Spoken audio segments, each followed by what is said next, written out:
Следете интервју со министерката за одбрана Славенка Петровска, која е доновиве во официјална посета на Соединетите Американски држави. Господја Петровска, добро ни дојдовте во Гласот на Америка. Добро ве најдов, задоволство ми е да сум тука. Но ова интервју доаѓате директно од средби од официјални лица на САД. Која е главната порака што ја добивате? Главната порака е дека Република Северна Македонија направила сериозен исчекор во својата позиционирање и дека од земја која што во минатото била препознаена по разни видови на кризи и секогаш барала помош, сега веќе е земја членка на НАТО алијансата и сериозно и сигурно е на пат да оствари својата втора стратешка цел, а тоа е членството во Европската унија. Оној влог кој е направен сите овие изминати години во политичка смисла на зборот во нашата држава, меѓутоа и сите поддршка која Соединетите Американски држави ни ја давале и ни ја даваат и ќе ни ја даваат во иднина, навистина се исплатила. Меѓу другото, средбите ги искористив и за брифирање за тоа докаде сме со процесот на модернизација на македонската армија и се разбира дали ќе ги исполниме очекуваните рокови за пристигање на опремата која веќе ја имаме нарачано или е во процес на набавка, така што засега не се исправени некои сериозни предизвици кои го препречиле таа испорака, меѓутоа сме свесни и ние, меѓутоа и Соединетите Американски држави, но и сите држави, дека војната индустрија во моментов се наоѓа под сериозен притисок, токму заради случувањата и зголемените побарувања на опрема во Украина и се разбира потребата армиите постојано да се модернизираат и опремуваат дополнително. Дали има некаков рок до кога страйкерите треба да бидат во употреба во Северна Македонија? Страйкерите се дел од опремувањето на лесната пешадиска бригада, која што треба целосното нејзино опремување и со страйкерите и со GLT во возилата кои веќе ги гледаме во Република Северна Македонија, меѓутоа со целосното нивно опремување и на возилата и со опремата која е потребна, треба да заврши не подоцна од 2025 година, заради тоа што на почетокот на 2026 година лесната пешадиска бригада треба да биде подготвена за оценувањето кој ќе и следи. Тоа значи дека покрај тоа што опремата треба да биде пристигната онака како е планирана, таа треба да биде веќе ставена и во функција, што значи дека месеци однапред припадниците на таа бригада треба да бидат добро извежбани, односно обучени да ја користат таа опрема во различни видови на ситуации. Мовте изјавено дека се врши евалуација на проекти од 5 различни држави за набавка на хеликоптери кои треба да се повеќе наменски. Дали евалуацијата е завршена и дали понатаму станува збор за 8 вакви хеликоптери? Да, тимот ја заврши евалуацијата, беше направена презентација согласно правилата и процедурите за аквизиција, беше направена првата презентација на понудите, беа доставени се разбира некои дополнителни прашања затоа што станува збор на вистина за голема и сериозна набавка која што ќе треба да одговори на капацитетите на македонската армија, она што се побарувања од наша страна. Побарувањата се тоа да бидат современи модерни хеликоптери се разбира, меѓутоа и хеликоптери кои ќе може да се користат за повеќе намени, значи и за транспорт, меѓутоа исто така треба да одговорат и на предизвикот да учествуваат во спасувачки мисии, разни други цивилни мисии, за кои што се разбира армијата е секогаш подготвена да одговори на потребите на државата. Можете ли да откриете со кои држави конкретно се преговара? Добијани се понуди од 4 компании кои што ги исполнуваат критериумите, односно побарувањата на македонската армија. Тоа е Airbus, Leonardo, Bell и Сикорски. 3 децении партнерство меѓу АРМА и Националната гарда, имаше и вежба. Колку македонската армија може да се приближи кон стандардите на Националната гарда на Вермонт?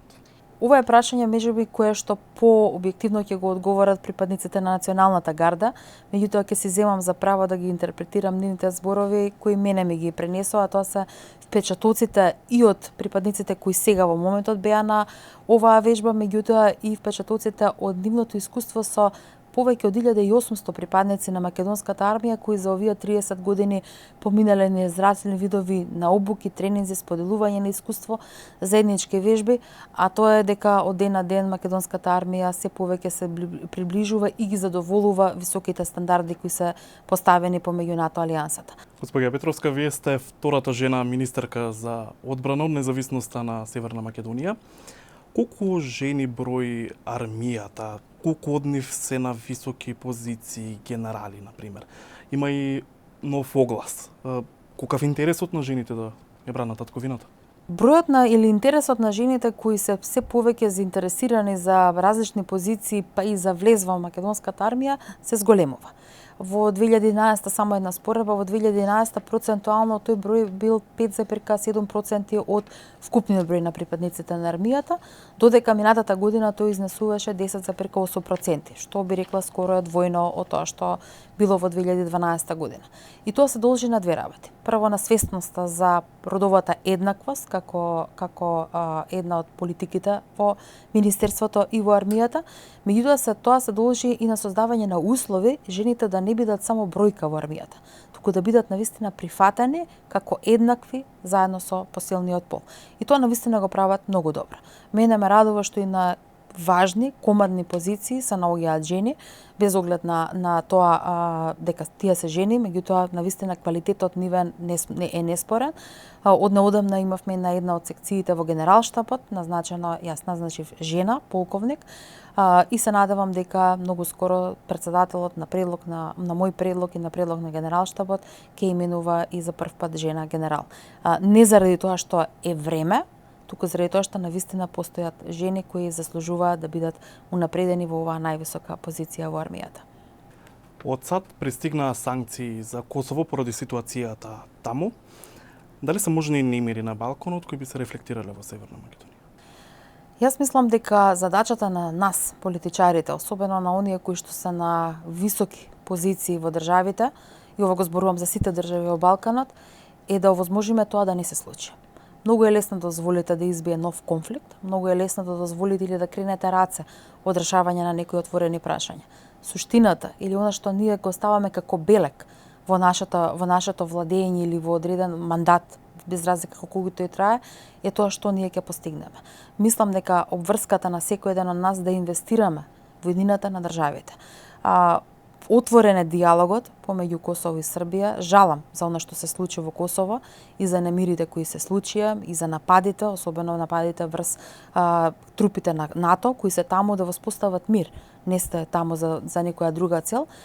Мислам дека јасниот одговор кој беше даден и од страна на Соединетите американски држави, и од страна на повеќе сојузници и од страна на Европската унија испрати јасна порака дека не сакаме да гледаме повторно нови жаришта на Балканот и дека на крајот на краиштата треба да се свртиме кон тоа што се нарекува европска интеграција на земјите, процеси кои што се веќе започнати, заради тоа што иднината на сите народи од Балканот е токму таму, во интеграција заедничка на сите земји, или во Европската унија, или оние кои што се одлучиле да бидат членки и на Европската унија и на НАТО. Веќе 16 месеци трае руската инвазија во Украина. Украина има и свои барања за поддршка на нивната војска. Како одговори Министерството за одбрана?